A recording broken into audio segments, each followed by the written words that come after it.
Hello students, आज के video में हम आपके लिए एसएससी सीजीएल टीयर 2 के लिए और प्रैक्टिस क्वेश्चंस लेके आए हैं। उम्मीद है आप लोगों की तैयारी अच्छे से चल रही है। सबसे पहले हम शुरुआत करते हैं कुछ स्पेलिंग बेस्ड क्वेश्चन से।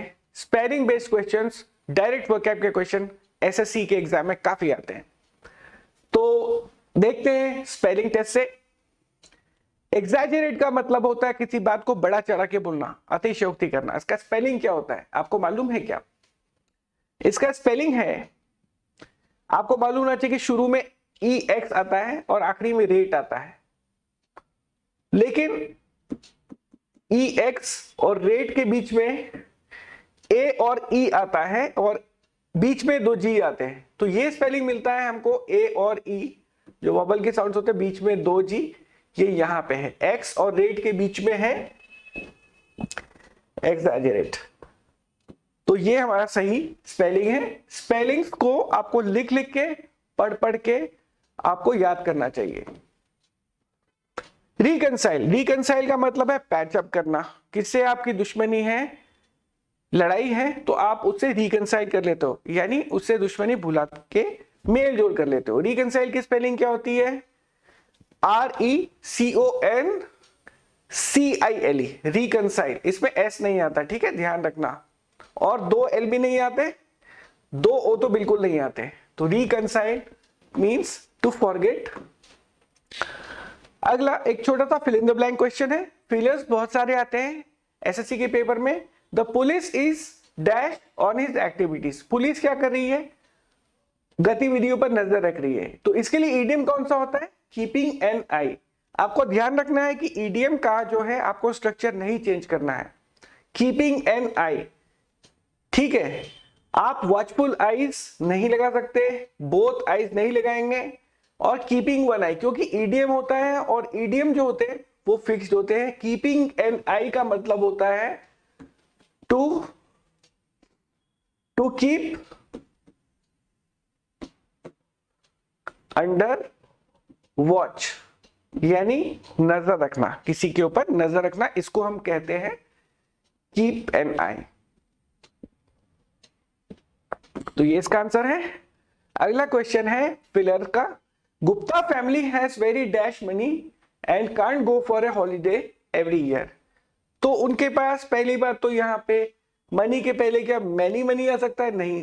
अगर सम मनी होता, मनी तो मैनी इसलिए नहीं आ सकता क्योंकि मैनी काउंटेबल के साथ ही लगता है, जो चीजों को आप काउंट कर सकते हैं। मनी को आप 1 मनी 2 मनी या मनीज नहीं बोल सकते, ठीक है।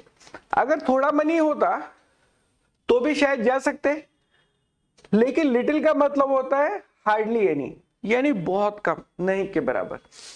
तो क्योंकि उनको ज्यादा, इन दोनों में अगर देखें तो लिटिल यहां पे फिट बैठता है। एवरी मनी का हम यूज नहीं कर सकते क्योंकि एवरी मनी इसका कोई मतलब नहीं बनता है, ये पॉसिबल नहीं है।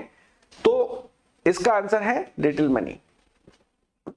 आपको मालूम होना चाहिए अ लिटिल और लिटिल में बहुत फर्क है। अ लिटिल का मतलब होता है थोड़ा सा और लिटिल का मतलब होता है बहुत कम। उसी तरह अ लिटिल और लिटिल का प्रयोग हम लोग अनकाउंटेबल नाउन्स के साथ करते हैं, ठीक है। और उसी प्रकार, लेकिन अगर काउंटेबल नाउन हो तो हम लोग अ फ्यू और फ्यू का इस्तेमाल करते हैं। उसी प्रकार फ्यू का मतलब नेगेटिव होता है, फ्यू का मतलब होता है बहुत कम। ही हैज फ्यू फ्रेंड्स, मतलब मुश्किल से, बहुत कम, 1 या 2। और अ फ्यू का मतलब थोड़े से, सम होता है, ठीक है। उसी प्रकार सम का इस्तेमाल आप काउंटेबल या अनकाउंटेबल दोनों के साथ कर सकते हैं। अगला क्वेश्चन है, आपको यहां पे ये अंडरलाइन फ्रेज को रिप्लेस करना है इस सेंटेंस में। As Simon was familiar with the road to nearest house he led the way. Lead the way, अब लीड का मतलब उसने आगे रास्ता दिखाया, लेकिन अगर ये प्रेजेंट टेंस में होता तो क्या ये सेंटेंस जो है ओरिजिनल किस टेंस में है? ये है पास्ट टेंस में। तो हम लोगों को जो बाकी का जो सेंटेंस है वो भी पास्ट टेंस में होना चाहिए। अगर ये तो है प्रेजेंट में और प्रेजेंट में भी गलत है। अगर प्रेजेंट में सही होता तो ऐसा था। तो लीड का पास्ट फॉर्म क्या होता है? लेड द वे, ठीक है। लेड द वे यानी कि उसने आगे चल के रास्ता दिखाया। तो लेड अवे का मतलब होता है दूर जाना। लीड वेज का मतलब सही नहीं बैठता है, और लीडिंग वेज भी गलत है। इस प्रकार हमारा आंसर है Simon was familiar with the road to nearest house, he led the way. तो आपको मालूम होना चाहिए कि लीड जो है इसका सेकेंड फॉर्म है लेड V2 और थर्ड फॉर्म भी यही होता है। तो ये आपको उम्मीद है आप लोग याद कर रहे हो। अगला सेंटेंस है इनडायरेक्ट स्पीच। इनडायरेक्ट स्पीच में आपको बदलना है, Pankaj said I will be using the car tomorrow. तो पंकज ने बोला, ये जो है डायरेक्ट स्पीच है, I will be using the car tomorrow. तो इसमें स्ट्रक्चर जो है फ्यूचर कॉन्टिन्यूअस टेंस का यूज हुआ है और रिपोर्टिंग वर्ब पास्ट में है। तो पंकज सेड, तो इसमें क्या होगा, विल जो है वो वुड में बदल जाएगा, क्योंकि पास्ट में विल वुड में बदल जाएगा अपने कॉरस्पॉन्डिंग, और टुमारो जो है नेक्स्ट डे में चेंज हो जाएगा। तो वो आप किस में देख रहे हैं, Pankaj said that he would be using the car. ठीक है, इसमें क्या है, पहले वाले में said that he will be, तो इसमें आपने वुड में नहीं बदला, वुड इसमें टेंस को नहीं बदला, would use the car next day है। तो ये गलत है, ग्रामर के हिसाब से यही सेंटेंस सही है। ठीक है, आगे बढ़ते हैं। एक और, इस सेंटेंस को आपको पैसिव में बदलना है। What he has done will save his company.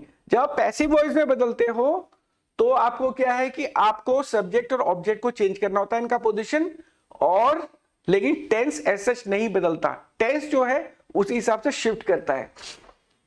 तो यहां पे आ जाएगा his company will save his company, तो जाहिर सी बात है हिज कंपनी आएगा। तो his company what he has done, तो जो विल सेव है ये सिंपल फ्यूचर है, तो वो बदलेगा विल बी सेव में।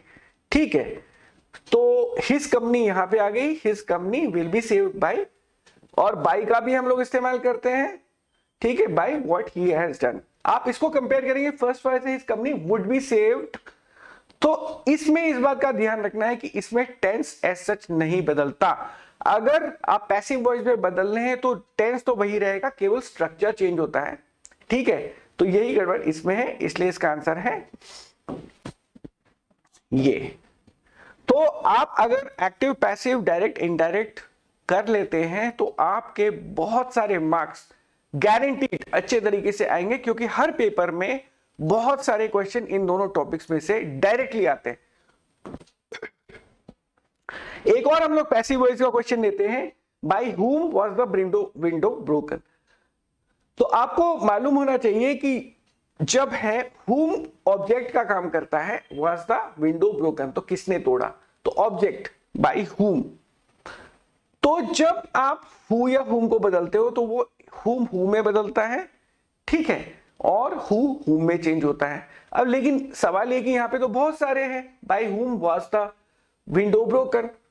तो यहाँ पे ये कौन सा टेंस है, टेंस का भी ध्यान रखना होगा, ये है past tense.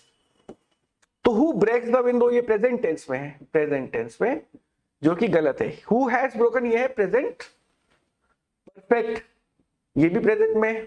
Who broke the window ये सही है, एंड हु हैड ब्रोकन ये तो हो गया पास्ट परफेक्ट में।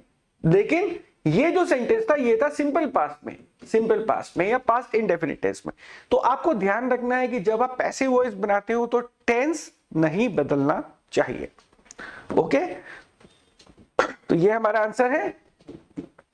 सो this brings us to the last question. हम लोग एक सिनोनिम का क्वेश्चन लेंगे और इसको रैप अप करते हैं। सिनोनिम प्रिडिक्टेबल का क्या होगा, सिमिलर मीनिंग वर्ड प्रिडिक्टेबल का क्या होगा। प्रिडिक्टेबल का मतलब क्या होता है, मतलब जिसके बारे में आप पहले से अनुमान लगा सकते हैं, जिसके बारे में आप पहले से पूर्वानुमान लगा सकते हैं। तो इंटरचेंजेबल का मतलब जो आपस में बदल सके, गलत है।